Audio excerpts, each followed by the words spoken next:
जय श्री राम। बहुत स्वागत आपका आपके अपने बेहद खास कार्यक्रम में। मैं हूं आपके साथ आपका अपना डॉक्टर राज मिश्रा। सूर्य कर रहे हैं अपना राशि परिवर्तन। कहां जा रहे हैं? कन्या राशि में जाएंगे। कहां पर? बुध के घर में जाएंगे। और बुध एक बहुत इंपॉर्टेंट प्लैनेट है एस्ट्रोलॉजी में। अगर मैं बुध को लेकर के चर्चा करता हूं तो बुध कहे जाते हैं व्यापार के प्लैनेट, बुध कहे जाते हैं बुद्धि के प्लैनेट। जो नॉलेज हमने गेन किया है उसको यूटिलाइज कैसे करना है उसके प्लैनेट बुध कहे जाते हैं। सो कैसे, क्या करना है, क्या नहीं करना है, ये सब बुध से ही हमें पता चलता है। और उनके घर में सूर्य का जाना एक बहुत बड़ा परिवर्तन लेकर के आता है। तो क्या आपके जीवन में भी बड़ा परिवर्तन आने वाला है? इसी पर आज चर्चा करेंगे, लेकिन उससे पहले आपको एक राय दे देता हूं।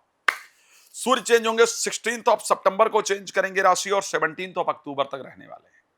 अब आप एक बात सुन लीजिए। अगर आप चाहते हैं श्री राम कथा, श्रीमद् भागवत कथा, श्री शिव महापुराण की कथा संगीत में आनंददायक और इच्छाओं की पूर्ति कराने वाली हो और मेरे द्वारा हो, तो आप उसके लिए मुझे कॉल कर सकते हैं, संपर्क कर सकते हैं और अपने यहाँ आयोजन कर सकते हैं। इस बार दीपावली पर नजर दोष, तंत्र दोष, प्रेत बाधा दोष निवारण के लिए विशेष यज्ञ कर रहा हूं, जो कि आपके घर में मैं कराऊंगा वर्चुअली। तो आप उसके लिए मुझसे संपर्क कर सकते हैं। रात को 9 बजे, दोपहर को 12 बजे लाइव आता हूं। फ्री होता है, आप कॉल करके बात कर सकते हैं। पहले और बाद में बात करना है तो कॉल अपॉइंटमेंट लेकर बात कर सकते हैं। आइए, 2025 में पहली बार सूर्य के कन्या राशि में प्रवेश करने से क्या प्रभाव आपके जीवन में पड़ेगा। यहां पर जब प्रवेश करेंगे सूर्य, तो शनि के साथ समसप्तक योग के अंतर्गत रहेंगे। पिता और पुत्र एक दूसरे पर दृष्टि दे रहे होंगे। पिता और पुत्र का आपस में दृष्टि संबंध होगा, क्योंकि गोचर कर रहे हैं वहां पर मीन राशि में शनि गोचर कर रहे हैं और उसके साथ कन्या राशि में सूर्य के प्रवेश करने से पिता और पुत्र की आपस में दृष्टि होगी। ज्योतिष में शनि और सूर्य को आपस में शत्रु कहा गया है, मित्र नहीं कहा गया है। आखिर आपके जीवन में एक दृष्टि से अगर मैं देखूं तो केतु के प्रभाव से मुक्त होंगे, ग्रहण दोष से मुक्त होकर के शनि जाएंगे कन्या राशि में, बुध के घर में जाएंगे। ये एक बहुत सुंदर प्रभाव है। और उसके साथ लेकिन शनि के साथ इनका संबंध किस प्रकार का रहेगा, शनि के साथ जो दृष्टि संबंध है वो आपके जीवन पर क्या प्रभाव डालेगा, विश्व स्तर पर क्या प्रभाव डालेगा, इस पर चर्चा करेंगे। सबसे पहली बात आपको बता देना चाहता हूं, क्योंकि इस वर्ष के राजा और मंत्री दोनों सूर्य हैं।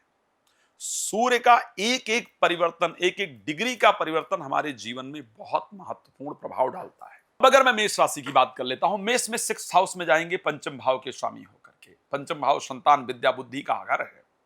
पंचमेश का शत्रु घर में जाना बहुत फायदेमंद नहीं कहा जाता है, लेकिन सूर्य का 6th हाउस में जाना फायदेमंद है। क्या होगा? शत्रुओं को आप परास्त कर पाएंगे, किसी नए रिसर्च पर आप आगे बढ़ पाएंगे, कोर्ट कचहरी से रिलेटेड जो मुकदमा इत्यादि है उसमें सफलता प्राप्त कर पाएंगे। पर साथ में नींद आने में दिक्कत इत्यादि का जो योग है वो साथ में प्राप्त होगा। संतान का व्यवहार वैसा नहीं होगा जैसा हम चाहते हैं। मित्रता इत्यादि में खटास आएगी, लड़ाई झगड़ा होगा, मित्रता टूटने का योग, फ्रेंडशिप टूटने का योग बनेगा। क्या उपाय करना चाहिए उस पर बात करेंगे। पहले बात कर लेते हैं वृष के लिए क्या रहेगा। अब अगर हम वृष की बात करते हैं, यहां तो परिस्थिति अच्छी हो रही है।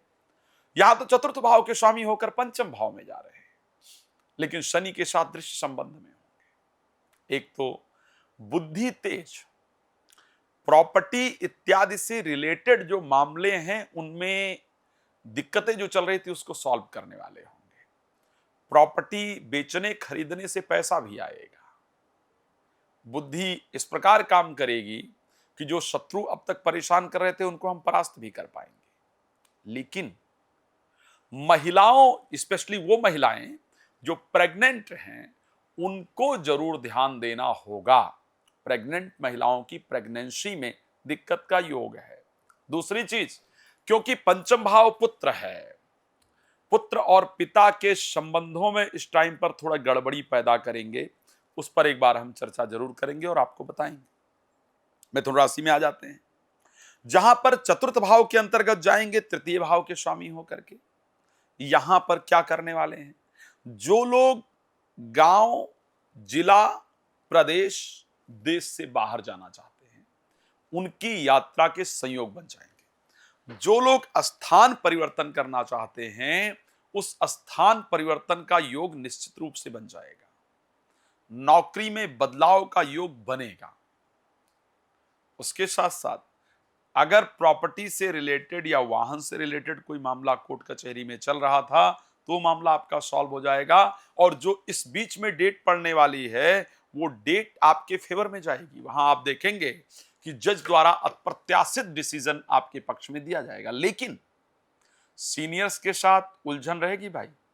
वहां पर बहुत सावधानी के साथ, जो सीनियर्स आपके साथ काम कर रहे हैं, उन सीनियर्स के साथ बहस करने की बिल्कुल कोशिश ना करें।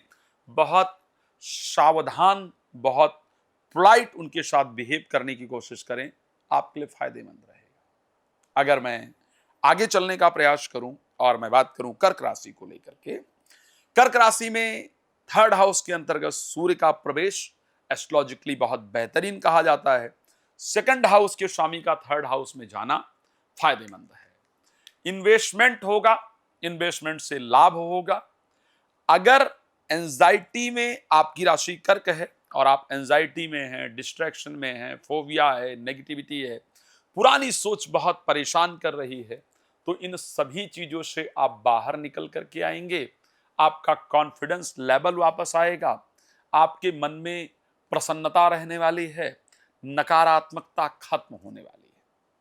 लेकिन एक प्रॉब्लम भी होगी, और वो प्रॉब्लम ये है कि जो छोटे भाई बहन हैं या छोटे भाई बहन जैसे लोग जिनको हम मानते हैं, उनके अंदर एक अजीब प्रकार का ईगो और अहंकार उत्पन्न होगा।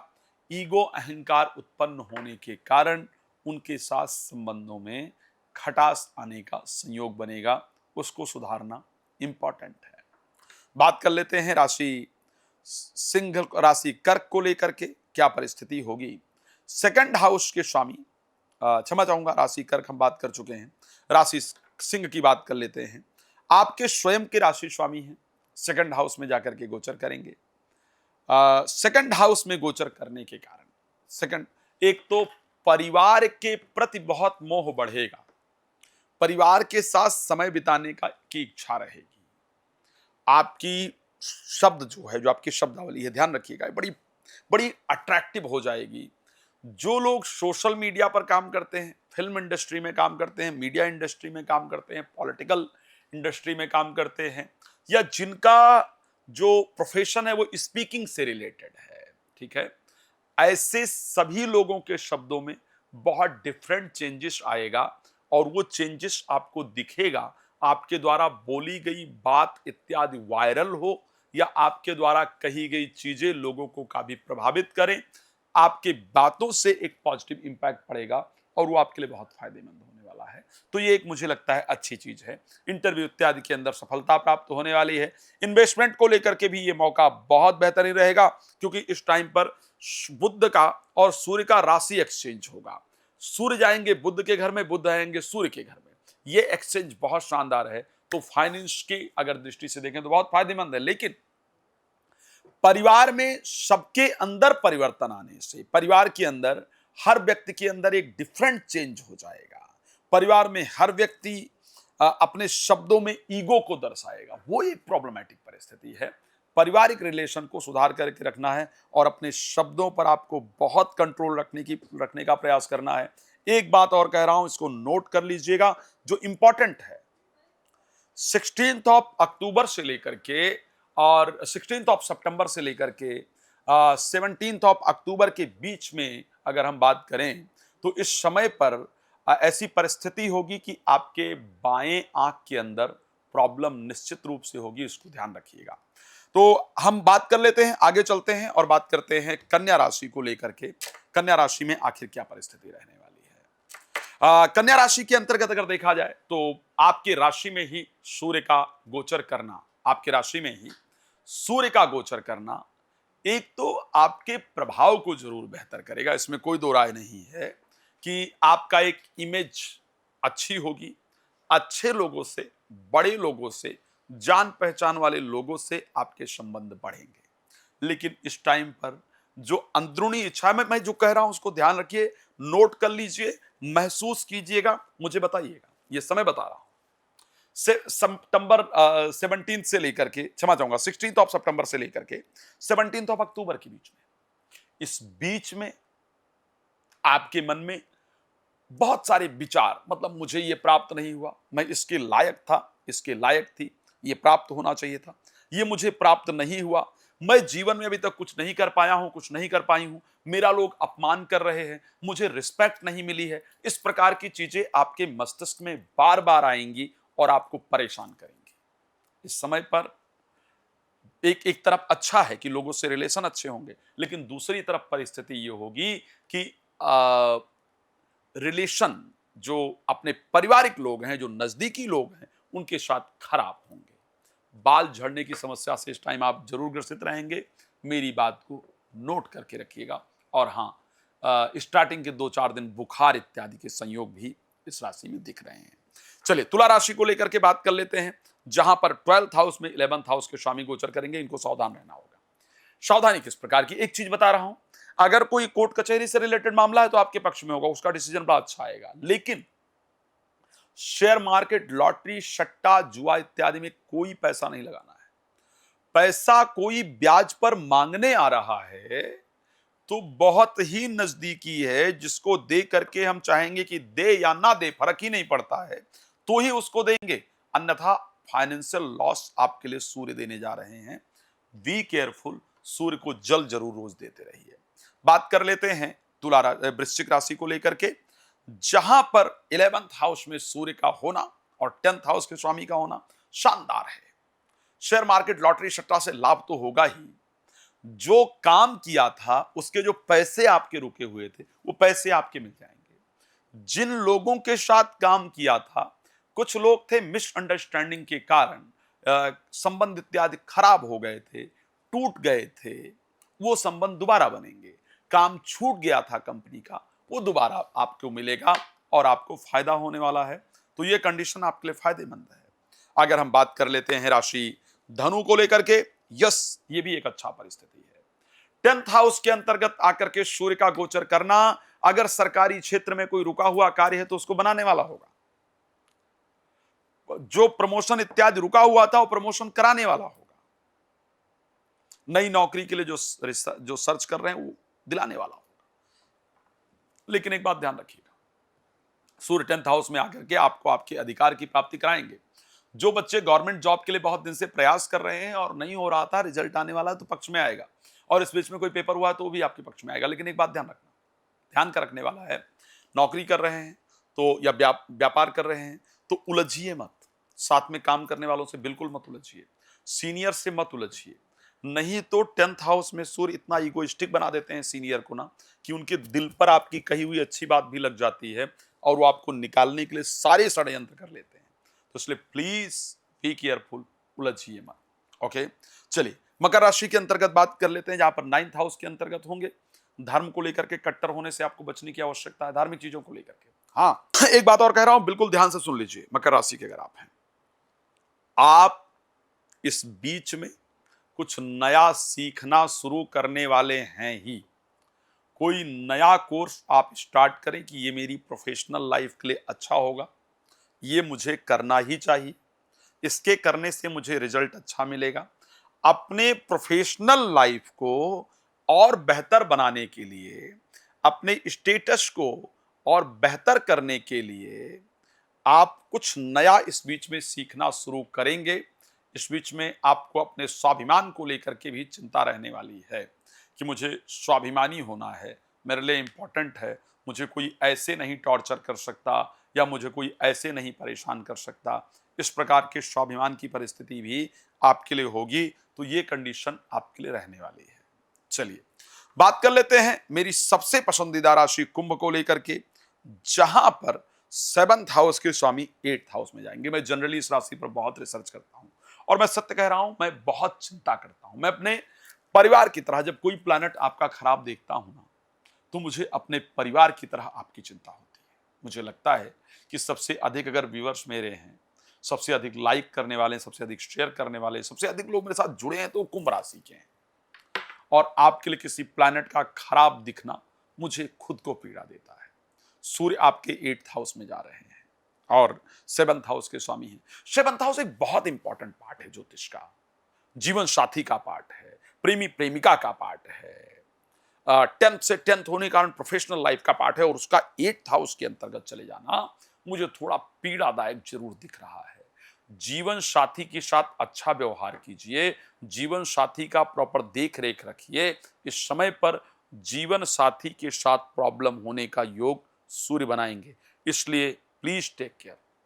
आपको ध्यान रखने की आवश्यकता है जीवन साथी का। मैं एक बात बता दूं, जब भी मैं देखता हूं इस प्रकार के प्लैनेट, मैंने कुंभ के लिए एक्चुअल में सूर्य को ये देखते हैं, मैंने अपने संस्था में आदेश दिया है कि सूर्य के लिए जो कुंभ राशि के लोग हैं उनका उपाय प्रारंभ कर दिया जाए। तो स्पेशली मैं कुंभ राशि आपके लिए प्रत्येक रविवार को सूर्य शांति के लिए, जो सूर्य की आयुर्वेदिक औषधि है उसके द्वारा यज्ञ करके कुंभ राशि पर सूर्य का नेगेटिव इंपैक्ट ना पड़े, यह मैं रोज करने वाला हूं, हर रविवार को करने वाला हूं। और प्रतिदिन भी आपके लिए सूर्य की पूजा हमारी तरफ से होगी। तो आप चिंता मत कीजिए, मुझे आपके लिए फलादेश अच्छा नहीं दिख रहा है, लेकिन मेरी तरफ से आपके लिए पूजन जरूर होगा, क्योंकि आप मेरे परिवार हैं और आपको नुकसान नहीं होगा। आप चिंता मत कीजिए, आप बस सूर्य को रोज जल देते रहिए, जीवन साथी के साथ अच्छे व्यवहार रखने का प्रयास कीजिए। लेकिन एक बात कहना चाहता हूं, स्पेशली पैसा कहीं फंसा हुआ था तो वो पैसा आपका वापस आ जाएगा, इस प्रकार का योग है। चलिए राशि मीन के लिए बात कर लेते हैं, जहां पर 7th हाउस में जाएंगे सूर्य। तो सबसे पहले तो जीवन साथी के साथ प्रेम से व्यवहार कीजिए। उनको बहुत क्रोध आ रहा होगा, शांति से उनकी बात को सुनिए, समझिए और समझ लीजिए कि ये जो 1 महीने का समय है ना, 16 सितंबर से लेकर के 17 अक्टूबर तक का, इस बीच में उनको बार बार गुस्सा आएगा, उनके व्यवहार में चेंजेस आएगा, चाहे वो प्रेमी प्रेमिका है या जीवन साथी, दोनों ही जीवन साथी होते हैं। तो इस टाइम पर अवॉइड कीजिए, ठीक है, आप तू सही मैं गलत, यही मान लीजिए। वो मैंने कई बार एक दोहा, एक शायरी कहता हूं कि कुछ कह गए, कुछ सह गए, कुछ कहते कहते रह गए, तू गलत में सही, इसी खेल में पता नहीं कितने रिश्ते ढह गए। तो हमें रिश्तों को ढहाना नहीं है, हमें इस समय पर आप ही सही है, मान लेता हूं, मान लेती हूं करके बात को हटा देना है, ताकि हमारे रिश्ते खराब ना हो। ध्यान रखिएगा। आप सबसे रिक्वेस्ट करूंगा, सूर्य की परिस्थिति के लिए, जिन जिन के लिए मैंने ठीक नहीं बताया है, सूर्य को जल देते रहिए। क्या करना चाहिए विस्तार से अपने लिए, अगर उसके बारे में जानना चाहते हैं तो मुझे प्लीज कॉल कर सकते हैं, नंबर आप सबके सामने है। भगवान आप सबको प्रसन्न रखे, मेरी शुभकामना है। रात 9 बजे, दोपहर को 12 बजे लाइव आता हूं, प्लीज जुड़ जाइए। राम कथा, भागवत कथा, श्री महापुराण की कथा आप कराना चाहते हैं, कराना चाहती हैं अपने क्षेत्र में, या आप चाहते हैं कि मैं आपके घर इत्यादि आकर के वास्तु विजिट करूं, या वहां नेगेटिविटी है या पॉजिटिविटी है उसको मैं देखूं, तो प्लीज मुझे कॉल कर सकते हैं। धन्यवाद आपका जुड़ने के लिए। जय श्री राम।